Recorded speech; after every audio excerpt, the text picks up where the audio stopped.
Ya, lantas ada apa di balik ini semua? Karena kita ketahui bahwa kasus ini juga sudah bergulir lebih dari 2 pekan. Kita akan langsung membahas pemirsa di Apa Kabar Indonesia Malam untuk Anda dengan sejumlah narasumber yang sudah hadir bersama saya.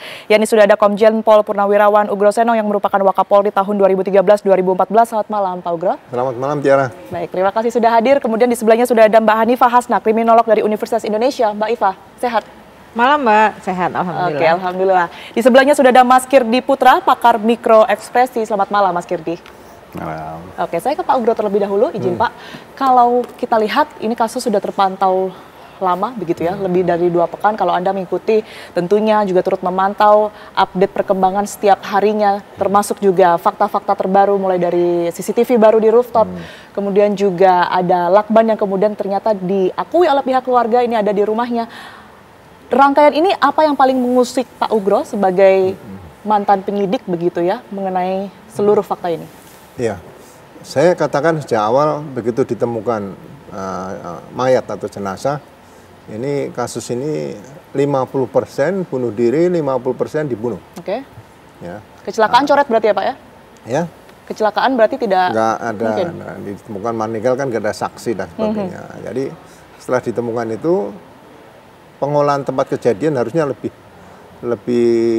jelas, lebih teliti, lebih terinci di TKP. Ya, saya belum pernah mendengar di sini apakah laptop korban ditemukan di situ. Oke. Rusak atau nggak rusak saya nggak tahu ya. Apakah ada data yang dicuri dan sebagainya. Kemudian HP dan sebagainya. Yeah. Ini belum pernah berbicara nih. Kalau yang sekarang-sekarang ya kita terima kasih bisa diungkap, ada rekaman-rekaman CCTV juga, ada yang di rooftop juga ada ya. Itu untuk melengkapi saja. Yeah. Ya. Nah, kalau dikatakan dibunuh ini kan kita juga belum bisa menemukan karena ditemukan meninggal dalam keadaan sulit apabila misalnya orang ini berada di dalam sebelum korban masuk tidur atau setelah dia masuk, caranya bagaimana? Karena ada rekaman ini. Oke. Tapi itu pun harus didalami juga. Baik. Ya mungkin ada kerjasama dengan pengurus pos dan sebagainya. Baik. Nah, tapi dalam peristiwa seperti ini sebetulnya saya juga tahun 96 pernah menangani seorang wanita meninggal di hotel di Surabaya. Oke. Nah, akhirnya selama 1 bulan 3 minggu lah. Ruangannya tertutup juga dan terkunci dari dalam? Di dalam hotel terkunci dari dalam. Artinya kasus ini bukan yang pertama kali begitu ya? Iya, maksud saya. Nah, itu hasil forensik, kemudian juga kita temukan buku harian dan sebagainya dari saksi-saksi. Nah, kita nyatakan bunuh diri. Nah, kalau kasus ini bunuh diri atau dibunuh, itu penyidik Polri harus bisa menemukan motif. Oke. Kalau nanti ditemukan pembunuhan, sangat mudah mengungkap motifnya karena ada pelaku. Baik. Tapi kalau ini bunuh diri, polisi wajib menyampaikan motif dari bunuh diri ini apa. Itu yang pekerjaan polisi yang paling berat di situ. Oke, baik. Pak Ugro tadi sempat menyinggung ya bahwa bagaimana kemudian elektronik ataupun juga barang-barang elektroniknya, mulai dari laptop dan juga handphone. Handphone kita ketahui di awal mula kasus ini ada begitu ya Pak ya, disebutkan bahwa ternyata tidak ada yang hilang, tidak ada barang berharga yang hilang. Tapi belakangan kita ketahui polisi mengaku bahwa telepon genggam dari korban ini tidak ada. Dan telepon genggam itu kabarnya memang yang biasa dibuat komunikasi dengan keluarga dan juga rekan kerja. Ya kalau dianggap tidak ada sangat aneh kan beberapa waktu sebelumnya sedang komunikasi dengan keluarga. Itu harus ada dan itu harus diungkap. Waktu saya sekali lagi waktu saya Kasat Serta tahun 96 di Surabaya, itu media minta saya tiap hari press conference. Tapi saya tolak, saya lagi kerja. Tapi saya salut dengan Polda Metro Jaya ini bisa tiap hari menyampaikan berita kepada media. Jadi kalau misalnya dari awal seharusnya apa yang ditemukan di TKP kalau memang niatnya Polda Metro menyampaikan informasi kepada media, sampaikan secara utuh, jangan dipotong-potong supaya tidak ada spekulasi informasi nanti ke depan seperti itu. Oke, baik. Saya bergeser ke Mbak Iva. Mbak Iva, ada temuan baru ini Mbak, ternyata ada CCTV yang kemudian ditemukan di atas rooftop, ada terlihat korban yang kemudian ini mondar-mandir. Anda menangkapnya seperti apa? Oke, baik. Sebetulnya ini menjadi unik kasusnya karena ketika di kriminologi itu yang dibahas kan ada 4 ya. Ada pelaku, ada korban, ada kejahatan itu sendiri dan reaksi masyarakat. Kita melihat pelaku nggak tahu kita. Apakah dia melakukan sendiri atau kan orang lain. Walaupun dalam kondisi sampai saat ini, kalau dia melakukan sendiri sepertinya tidak mungkin dari temuan-temuan yang diketahui. Itu pelaku. Korban jelas. Kejahatannya kita juga nggak tahu. Gitu. Yang ada reaksi masyarakat. Nah, sepertinya reaksi masyarakat inilah yang dibentuk oleh para penegak hukum yang seharusnya bisa menyelesaikan puzzle-nya. Jadi mereka tahu puzzle-nya tapi tidak segera menyelesaikan. Jadi mereka sudah tahu bongkahannya di mana. Yang seharusnya dipasang di depan, dipasang di tengah. Sehingga masyarakat beropini sendiri dan semakin liar. Ini yang membuat semuanya jadi membingungkan. Kenapa baru menyampaikan bahwa alat bukti yang paling nyata adalah lakban. Dan itu ditanyakan dari awal, itu punya siapa, beli di mana. Sampai waktu itu sama Pak Ugro sempat diskusi panjang. Coba dicek handphonenya, dari mana dia beli. Ternyata ditemukan itu ada di rumah sendiri. Berarti kan ada apa di balik ini semua gitu. Apakah masyarakat yang harus menilai ini semua? Masyarakat kan dibuat semakin bingung. Lalu ada temuan-temuan yang baru katanya itu sebetulnya sudah ditemukan 2 hari setelah kematian.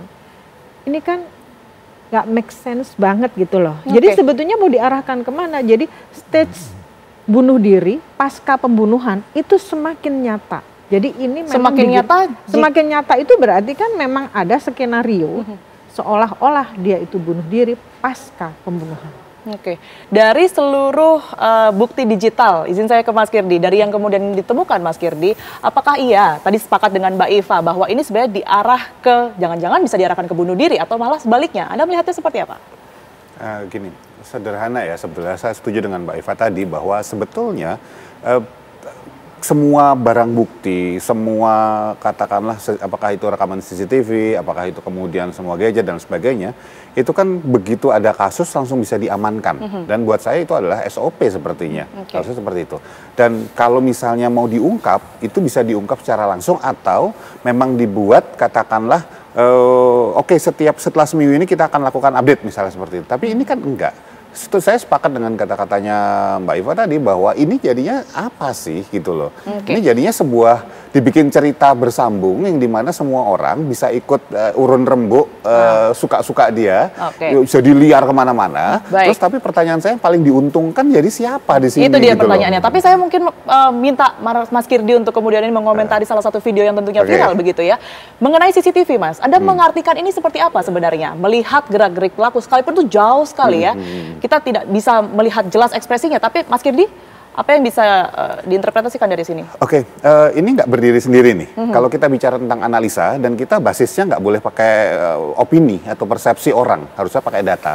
Sebetulnya kalau kita lihat ada seseorang berdiri di atas, di rooftop gitu, kita bisa saja tanda petik beropini bahwa dia siap-siap melompat nih. Atau mencari celah untuk bisa memberanikan dirinya untuk kemudian melakukan lompatan misalnya, alias bunuh diri. Tetapi kita nggak akan pernah tahu, bisa jadi orang itu di atas misalnya, kemudian didorong oleh sebuah ancaman misalnya, oleh seseorang bahwa lo kalau nggak lompat ada hal konsekuensi lain nih yang terjadi, apakah keluarga diancam atau segala macam kita. Nah, sebetulnya di dalam ranah analisa terhadap berbagai macam hipotesa yang ada, itu basisnya hipotesa harusnya disejajarkan semua oleh teman-teman penyidik misalnya, dan data-data itu yang basisnya fakta itu dirancang, dijembrengin semua, dan ditarik masing-masing pada hipotesa-hipotesa yang siapa yang paling banyak bobotnya, itu yang paling sebetulnya paling mungkin ke arah situ. Nah, pertanyaannya analisa secara ilmiah ini dilakukan apa enggak? Kan itu pertanyaannya. Baik, saya ke Mbak Iva. Mbak Iva, Anda melihat CCTV tersebut, ini mengartikan sepakat dengan Mas Kirdi begitu ya, bahwa ada kemungkinan untuk bunuh diri dan lain sebagainya, atau justru ada kemungkinan lain, mengamankan diri misalnya? Begini, ketika kita mau menuju ke rooftop, di mana di rooftop itu CCTV-nya terbatas, atau mungkin banyak tapi yang diungkap cuma satu, berarti kan ini ada pihak lain yang sengaja mengarahkan seseorang untuk menuju ke atas. Dan bisa jadi ini sebagai skenario bahwa orang yang ke atas sendirian, diam, nggak bawa apa-apa, itu adalah orang yang dalam kondisi mental health-nya yang terganggu.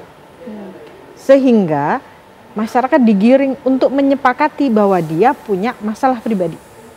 Tapi barang-barangnya waktu itu dibawa juga, Mbak. Barang dibawa, tapi kan sampai sekarang kita juga nggak tahu. Dari rooftop yang ketahuan di lantai 12, berarti kan di bawah turun ke lantai 12. Rooftop itu lantai berapa? 12. Dan yang diketahui hanya ada rekam medis kesehatan. Yang sampai sekarang kita juga nggak tahu itu sakit apa.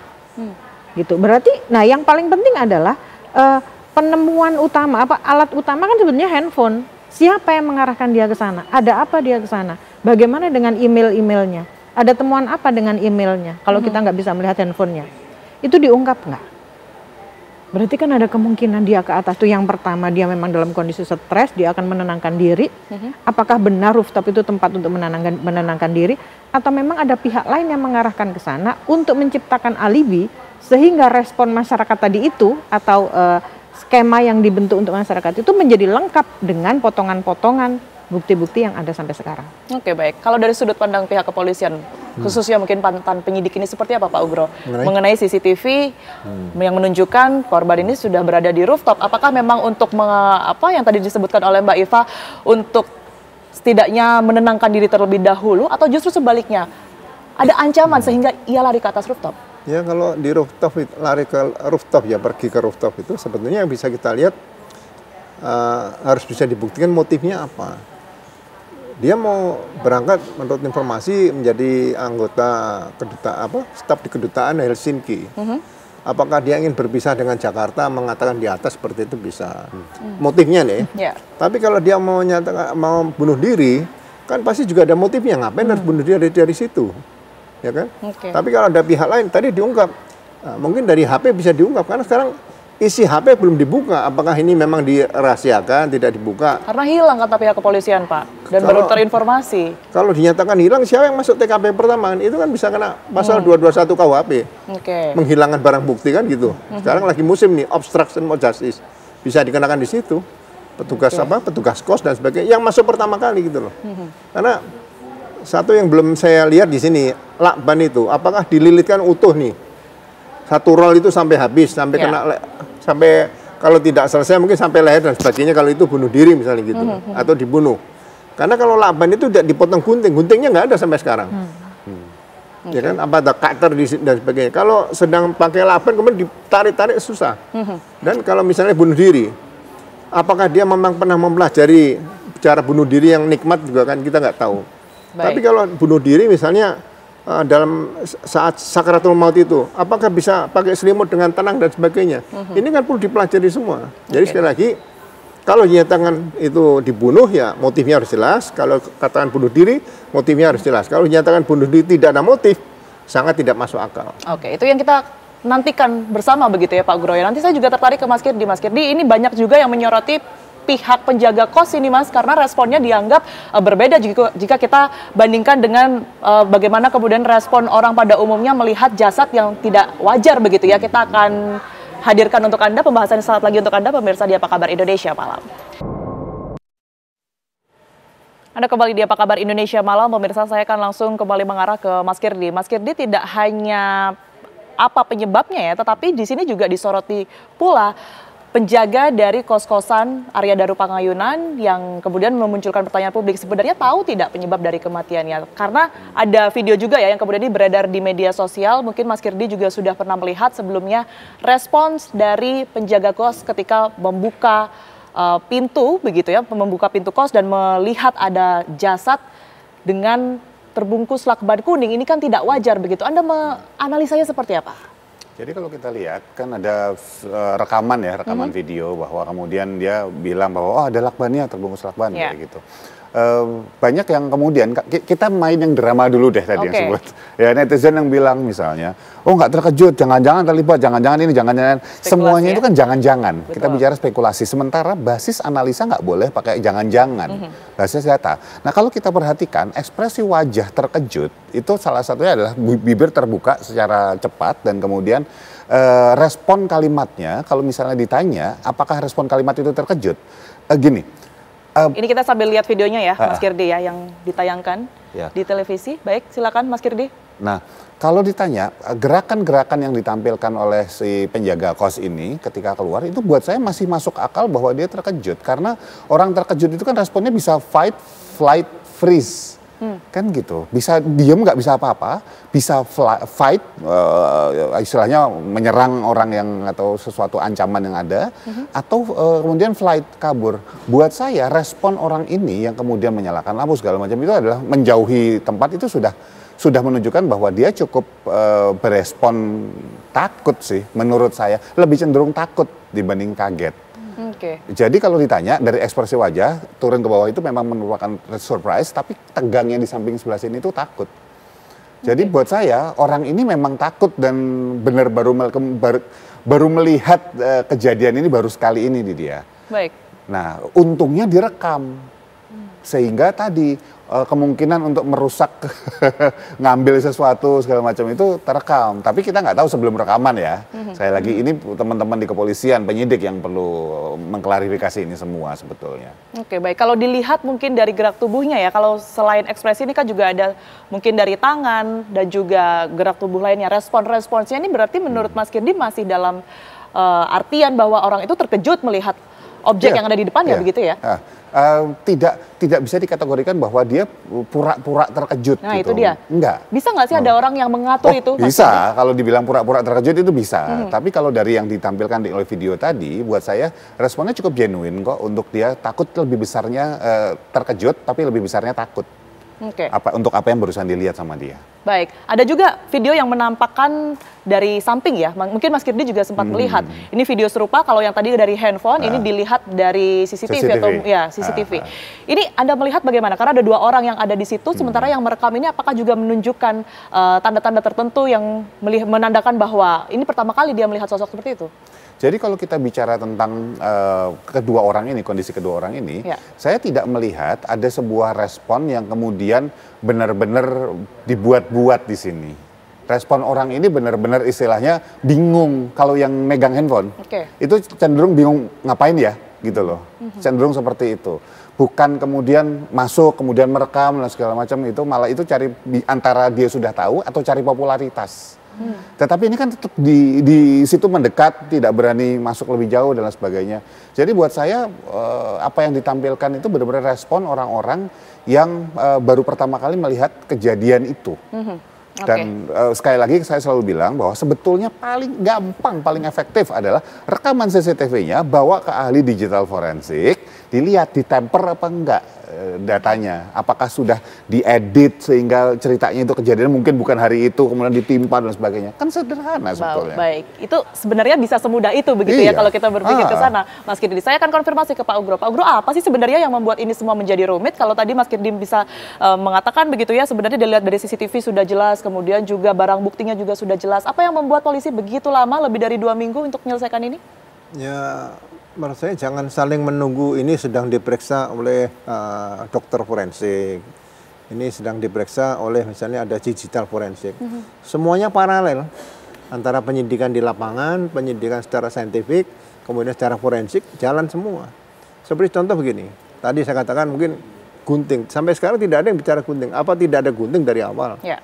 Atau memang ada gunting tapi sempat dibuang di mana, jatuh di dalam dan sebagainya. Berarti olah TKP tidak sempurna. Kemudian kebiasaan yang bersangkutan, katanya sering pulang cuci mobil dan sebagainya. Mobil itu sekarang ada di mana? Informasinya sudah dijual tapi Pak Ugro. Nah kalau udah dijual, akan berangkat ke Finlandia. Ya. Apakah dia pernah bicara sama istri mau dijual dan sebagainya? Untuk berangkat ke Helsinki. Nah berangkat ke Helsinki seorang diplomat masa nggak ada biaya harus jual mobil, kan aneh di sini. Kalau Kementerian Luar Negeri terus mengatakan, kamu mau tugas jadi diplomat jual mobilmu dulu, kan aneh. Gitu loh. Itu juga perlu jadi pertanyaan di situ. Karena semua sisi itu harus dihimpun semua oleh penyidik, bukan penyelidik. Penyidik dihimpun, nanti baru disampaikan. Bukan sekarang membuat pasal ini yang kurang, ditempel bunuh diri atau ini pembunuhan, itu belum bisa seperti itu. Oke, jadi seharusnya bisa selesai berapa hari dengan data-data yang sekarang kita miliki? Ya, saya rasa jangan dikatakan bunuh diri atau dibunuh, ini masih dalam melengkapi proses penyidikan. Mengambil keterangan-keterangan mungkin dari saksi, dari ahli, mungkin ada surat yang bisa dipakai, ada petunjuk mungkin bisa diambil dari laptop atau dari HP dan sebagainya. Ini pasal 184 KUHP ini harus dipenuhi oleh penyidik. Jangan asal ngambil ini kemudian nyatakan, oh ini kita dapat informasi lakban dibeli di Jogja. Di Jogja belinya di mana? Kapan dibeli? Ini kan harus disampaikan semuanya seperti itu. Baik, Mbak Hanifah, Anda melihat kalaupun seperti yang beredar 50-50 kalau kata Pak Ugro ya. Ada pembunuhan 50%, kemudian juga bunuh diri. Kalau kemungkinan bunuh diri, ini seberapa besar Mbak Iva Anda melihatnya? Apakah karena depresi atau bagaimana? Kalau depresi berarti kan kita harus sama seperti Pak Ugro tadi itu. Ada nggak tanda-tanda depresi atau dia dalam pengawasan psikiater? Sampai sejauh mana? Kalau nggak ada rekam medis, apakah temannya mengetahui dia itu depresi? Sebabnya apa? kan bagaimanapun juga secara psikososial kan bisa dilihat gitu ya. Karena dia hidup dalam lingkungan sosial yang baik, dia bekerja di suatu tempat yang baik. Artinya kan bisa dilihat. Kalau kita lihat dari routine activity teori gitu ya, kalau kita mau ngomongin teori gitu ya, apa aja sih yang dia lakukan selama 30 hari ini? Terus ketika dia tidak melakukan hal-hal lain, ketika dia tidak mempunyai aktivitas yang membingungkan atau membuat dia itu tampak seperti orang punya masalah, berarti dia kenapa gitu? Apa sebabnya? Atau justru dia punya masalah tapi tidak bisa diungkapkan ke orang lain, misalnya masalah pribadi atau masalah yang lain gitu ya, yang tidak bisa diungkapkan oleh kantornya mungkin. Itu kan ada kemungkinan. Jadi kalau yang mengarahnya membuat kita merasa bahwa ini masalah tidak bisa terungkap, bisa jadi masalah pribadi gitu. Masalah pribadi itu seperti apa, kita nggak tahu seperti apa. Baik. Nah, yang bisa mengetahui adalah handphone itu adalah kunci begitu ya? Kunci gitu. Kalau sampah bisa ditemukan, kenapa handphone tidak bisa ditemukan? Bukankah saat ini teknologi itu sudah cukup canggih bisa mengetahui posisi itu di mana gitu. Anda melihat seberapa mungkin kasus ini ada keterlibatan dari pihak lain, Mbak Iva?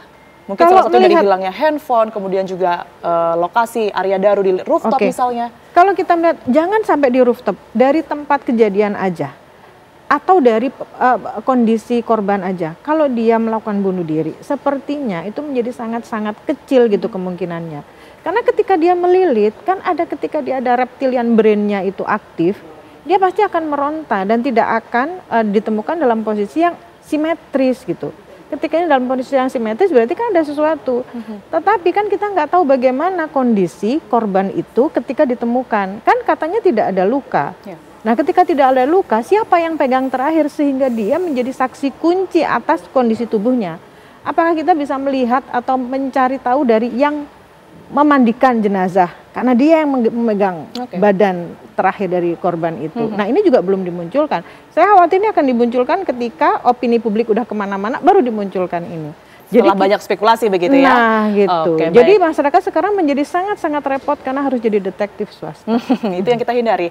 Mas Kirdi, tentu kalau tadi kita berbicara mengenai mungkin tidaknya depresi begitu ya, Anda bisa melihat dari gerak tubuh dari almarhum sendiri, dari Arya Daru Pangayunan yang kita melihat di malam harinya ada CCTV yang menangkap dia sedang membuang sampah begitu dan juga jalan ke arah pintu, mungkin juga sempat mengamati. Anda bisa menangkap bahwa ada tanda-tanda depresi mungkin dari cara jalannya dan gerak tubuhnya? Ini satu hal menarik terkait dengan depresi. Ya. Depresi itu adalah sebuah silent killer di mana yang bisa membunuh orang dari dalam sementara luarnya kelihatan tetap bahagia. Bahagia bahkan. Banyak sekali kasus di mana orang yang tertawa-tawa pada siang harinya, besoknya sudah nggak ada karena dia bunuh diri. Dia benar-benar menutup kedepresiannya dia itu dengan topeng yang luar biasa. Seperti misalnya Robin Williams, kita kurang ngelihat dia sebagai komedian handal seperti apa yang luar biasa. Tapi dia bunuh diri dan dia tulis bahwa dia memang sudah depresi bertahun-tahun.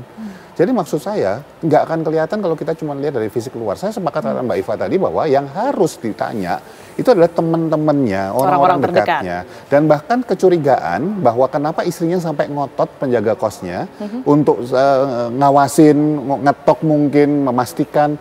Bisa jadi salah satunya adalah karena bisa jadi istrinya tahu sesuatu tentang apa yang sedang dialami sama Arya Daru gitu loh. Dan itu yang memang harus dikejar. Jangan sampai kemudian, saya sepakat Pak Ugro tadi, jangan sampai ini semuanya datanya jangan-jangan sudah komplit nih ada nih. Tapi kemudian lagi main permainan apa nih sehingga kemudian dikeluarnya sedikit-sedikit sampai kemudian ada beberapa yang saya tahu akun itu main di sisi bahwa oh ada bekas handuk yang berbau kloroform misalnya. Nah, itu tidak pernah di-state oleh teman-teman kepolisian, tapi akhirnya karena ada celah di situ, udah kayak film Titanic. Kejadiannya benar, tapi ada yang sisip-sisipan narasi yang cerita gitu, storytelling di situ. Ada yang hilang bahkan ya, bahkan informasi-informasi tersebut. Betul, jadi maksud saya, dan itu sah-sah saja akhirnya membuka peluang itu masyarakat untuk melakukan ceritanya sendiri. Sementara orang dibekep kayak kloroform, kita kebanyakan nonton film-film dibekep langsung pingsan. Nggak gitu, tanya sama semua orang yang tahu, orang dibekep kloroform itu lama sampai untuk selesainya gitu, tidurnya. Baik, saya ke Pak Guru.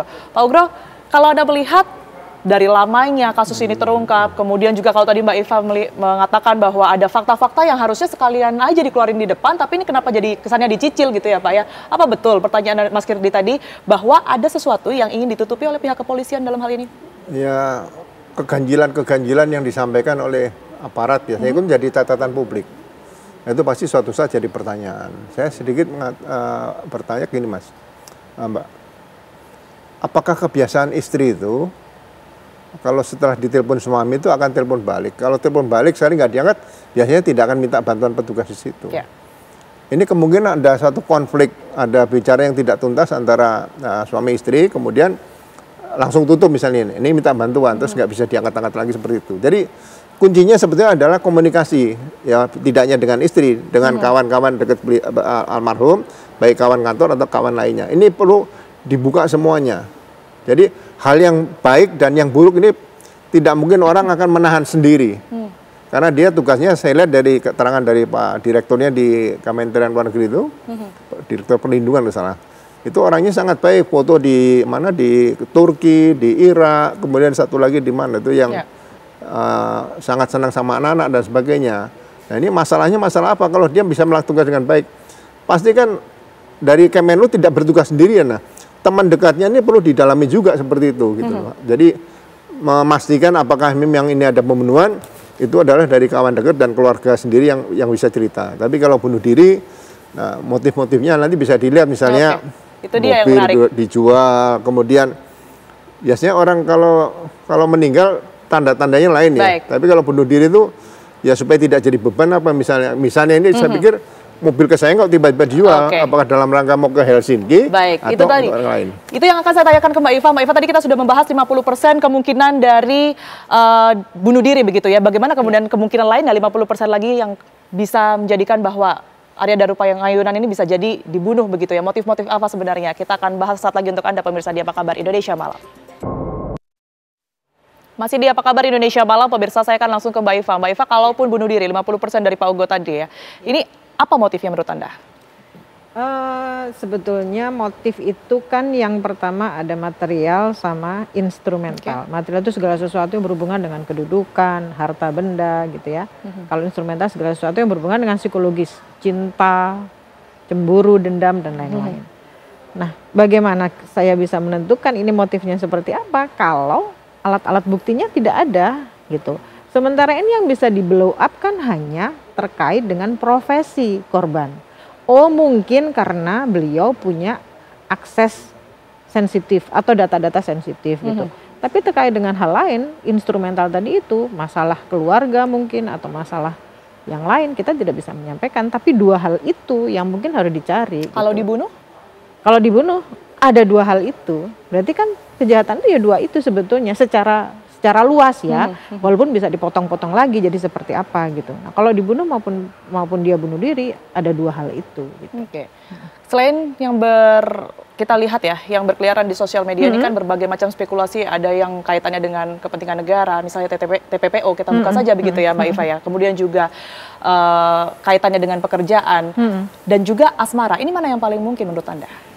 Kalau yang sekarang dilihat, yang paling memungkinkan, karena kita melihatkan dari routine activity theory tadi itu ya, dia itu sebagai apa, profesinya apa, dia usianya berapa, dia pegang kasus apa, dia mau kemana, berarti kan ada kemungkinan, oh mungkin ada sesuatu yang disembunyikan atau yang dimiliki sesuatu yang besar, terkait dengan hubungan luar negeri atau yang lain-lain gitu. Tapi kalau hubungan asmara itu kan sesuatu yang sangat-sangat individu, sangat-sangat private gitu, jadi ketika untuk membuktikan motif ini, berarti harus ada bukti-bukti yang kuat lagi, tetapi untuk sekarang paling mudah menggiring adalah ketika dia menjadi seorang profesional sebagai karyawan dari kementerian. Oke, saya ke Mas Kirdi. Mas Kirdi, kalau tadi Mbak Iva menyebut ini sebenarnya terbatas sekali ya bukti-bukti dan juga fakta-fakta yang bisa kita analisa dari sini, hanya misalnya dari body language aja ataupun juga dari ekspresi saja. Apa yang diutamakan? Apa yang harus dipertimbangkan? Gini, saya sepakat bahwa bukti-bukti itu terbatas yang bisa kita analisa.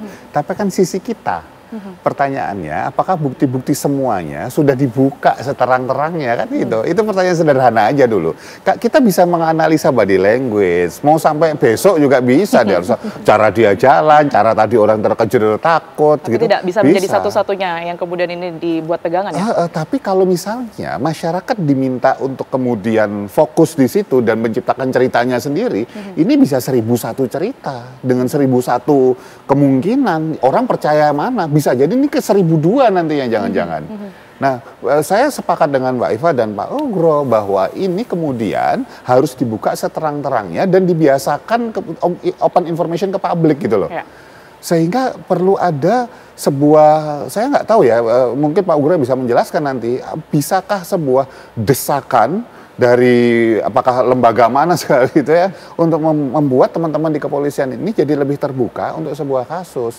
Tentu saja ada hal-hal sensitif yang memang kasus misalnya contoh tindak pidana yang extraordinary crime gitu ya. Apakah itu korupsi misalnya human trafficking, narkoba segala macam yang mungkin ada data-data sensitif perlu ditutup gitu.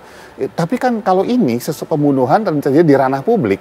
Buat saya yang sangat dibutuhkan adalah keterbukaan informasi dan alur yang ditata dalam pemberian informasi itu sehingga masyarakat nggak kemudian ngelihat ini jadi kayak drakor. Oke, baik. Tanggapan Anda Pak Ugro, keterbukaan informasi sebenarnya bisa menjadi kunci tapi kenapa tidak dilakukan oleh pihak kepolisian? Ya, sejak awal bagi saya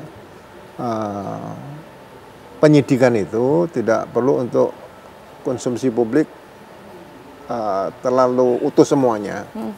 Tapi misalnya diceritakan di TKP pada saat ditemukan jenazah, ini di kamar ditemukan HP dan sebagainya, itu perlu diceritakan nggak ada masalah. Tapi masalah substansi nanti isi di dalamnya apa itu tidak perlu dibuka dulu biar masyarakat menilai sendiri kan seperti itu. Jadi kalau sudah mulai dibuka pelan-pelan sedikit dilempar itu yang sebetulnya ya antara ikhlas tidak ikhlas nggak bisa. Kalau mau ikhlas buka semuanya, tapi risiko loh. Ini kan politisian nih, ya kan? Tapi nanti kalau berlindung, oh ini penyelidikan. Ya. Nah, tidak ada orang mati ditemukan mati tidak wajar masuk penyelidikan, nggak mungkin, itu sudah penyidikan seperti itu. Jadi memang harus ekstra hati-hati. Kasus saya dulu di Surabaya saya tangani pembunuhan itu diminta tiap hari laporan sama wartawan. Tapi yang detail nggak saya buka, karena kalau saya buka ini contoh tahun 96 ya. Bisa berakibat SARA waktu itu saya pikir, tapi nggak saya buka seperti itu. Nah, baik. Harus ekstra hati-hati lah. Mohon maaf Pak Ugro, tapi saya harus mewakili pertanyaan publik begitu ya. Seberapa mungkin polisi nantinya akan merilis ini sebagai bunuh diri padahal kasus yang sebenarnya adalah pembunuhan misalnya? Ya, secara akal sehat kalau dinyatakan bunuh diri itu harus ditemukan motifnya. Hanya dinyatakan bunuh diri kemudian tanpa motif, saya rasa tidak bisa menjawab pertanyaan publik. Ini ada apa sebenarnya? Tapi kalau itu pembunuhan, ketemu pelakunya, berarti motif bisa diungkap dari situ. Tapi ini kan memang menarik perhatian. Jadi kalau misalnya tidak ketemu motifnya, ya jangan diumumkan bunuh diri, karena konyol sendiri nanti ini akan dikejar oleh publik. Seperti itu. Oke, baik. Mbak Eva, secara keseluruhan Anda melihat poin-poin apa yang hingga saat ini masih belum bisa dijadikan bukti, padahal itu adalah esensial menurut pihak kepolisian dan juga untuk mengungkap ini semua? Ya, saksi dan bukti seperti yang Pak Ugro sampaikan dan Mas Gede tadi sampaikan. Saksi harus dihadirkan semua, termasuk tadi itu yang memandikan jenazahnya seperti apa. Karena itu adalah temuan awal ketika korban itu ditemukan gitu. Itu belum diungkap. Jadi kita kumpulkan aja semuanya gitu ya. Jadi masyarakat disuruh menanti, tapi penantiannya itu menjadi tidak sia-sia. Karena jangan sampai pihak kepolisian itu hanya menuntaskan tapi tidak mengungkapkan. Harapannya kami tunggu pengungkapannya, bukan dituntaskan saja. Oke, baik. Mas Kirdi, kalau saya boleh sedikit membahas ya mengenai keluarga, banyak juga yang kemudian meminta diperiksakan, seperti yang tadi Mas Kirdi disebutkan, bahwa orang-orang terdekatnya ini harus dimintai keterangan. Nah, sehingga sampai saat ini keluarga memang masih terkesan tertutup, begitu Anda memaknai ini memang sebagai rasa tentunya ya, rasa duka cita yang luar biasa, atau memang sebenarnya keluarga sudah mengetahui mengapa dan juga apa penyebab kematiannya? Jadi gini, kalau kita bicara tentang keluarga, apakah sudah mengetahui penyebab kita? Kalau misalnya ke arah situ kayak nuduh kan memang kan nggak enak ya gitu ya. Tetapi bahwa setuju bahwa seperti Mbak Iva sampaikan, tadi Pak Ugro sampaikan bahwa untuk mencari motif, pihak keluarga harusnya itu ditanda petik di penyidikan itu ke arah mereka juga. Dan bisa jadi mereka juga dimintain keterangan secara publik. Sehingga kita juga bisa menilai apa yang mereka sebetulnya concern, apakah memang mereka nggak mau ngomong selama ini karena sedih kah, atau karena memang ada hal-hal yang sudah mereka ketahui dari jauh hari, misalnya Arya Daru ini misalnya punya masalah dengan kesehatan mental, depresi, karena itu topik yang naik daun sekarang loh, di dunia termasuk. Ya, jadi maksud saya bahkan penyakit lain ya, karena ada beberapa riwayat penyakit juga yang kemudian terungkap kan. Iya, ada beberapa yang terungkap yang bisa jadi mendorong depresinya makin besar, bisa jadi. Tapi saya juga paham, bisa jadi ada beberapa penyakit yang mungkin tidak ingin diketahui publik. Ya, apalagi terkait dengan hal yang sangat pribadi misalnya. Nah, itu kalau misalnya pihak keluarga sudah memberikan statement-statement itu, bisa jadi orang agak berpikir bahwa oh iya, jangan-jangan memang 50% bunuh diri tadi itu bisa membesar, atau justru jangan-jangan yang lebih besar adalah dibuat seolah-olah kayak bunuh diri, atau sebaliknya. Bunuh diri dibuat seolah-olah sebagai pembunuhan. Untuk apa motifnya? Biar apa? Siapa yang diuntungkan dari situ? Apakah hubungan dengan asuransi kah? Apakah hubungan dengan... Kalau karena duit kan nggak keluar kalau bunuh diri. Kurang lebih kayak gitu. Oke, baik. Pak Ugro, mungkin terakhir pesan Anda kepada para penyidik sebagai mantan penyidik begitu ya, mengingat kasus ini ada yang pernah mengatakan tidak terlalu kompleks sebenarnya, tetapi juga sulit untuk terungkap. Ya. Jadi kembali ke profesional Polri ya di sini. Kalau ada sudah ada laporan polisi, kemudian ada sprint penyidikan. Nah, kemudian di situ kan kita perlu informasi yang lebih banyak. Ya memang yang dikatakan tadi gini, kalau keluarga ditanya kemudian undangan klarifikasi diperiksa itu kan yang menilai bapaknya atau suaminya tadi, keluarganya ada nih. Ya cukup dikirim polisi misalnya seorang polwan dengan psikolog gitu, wawancara saja, wawancara ditulis tangan saja, itu sah juga kok. Itu teknik penyelidikan. Jadi jangan dianggap bahwa kalau tidak pakai panggilan kemudian datang diperiksa, orang pasti akan memproteksi, Pak saya ini lagi berduka kenapa dipanggil. Tapi kalau datang ke rumahnya di Jogja, minta bersilaturahmi, kemudian ditanya pelan-pelan dan itu tidak untuk kepentingan publik, saya rasa keluarga akan menjelaskan. Jadi itu sangat penting di situ. Teknik kepolisian ini sebenarnya menurut Kitab Undang-Undang Hukum Acara Pidana sudah lengkap, gitu, seperti itu. Oke, baik. Tentu kita harapkan ini bisa terbuka ke depannya, begitu ya, agar masyarakat juga bisa mengetahui ada apa sebenarnya di balik ini semua. Terima kasih banyak Pak Ugro, kemudian juga Mbak Iva dan juga Mas Kirdi. Dan mungkin terakhir ya, ini saya harus mempertanyakan ini ke Pak Ugro, siapa sebenarnya yang akan diuntungkan dengan adanya kematian Arya Daru? Ya kalau kita lihat dengan pekerjaan-pekerjaan, tapi saya belum pernah mendengar sampai sekarang tentang TPPO ya. Direktur Perlindungan itu masalah hak asasi manusia apa yang di atasannya Pak Arya ya, ini itu menyatakan ya dia banyak menyelamatkan warga negara Indonesia di Turki, kemudian di Irak dan sebagainya. Yang kaitan TPPO tidak dibunyikan. Ya, jadi saya belum bisa mengarah bahwa ini ada kaitan dengan TPPO. Kalau TPPO berarti ada sindikat yang akan bermain di sini seperti itu. Itu yang kita belum tahu ya, dan harus dicari tahu kebenarannya. Terima kasih semuanya telah hadir bersama kami di Apa Kabar Indonesia Malam. Sehat selalu semuanya.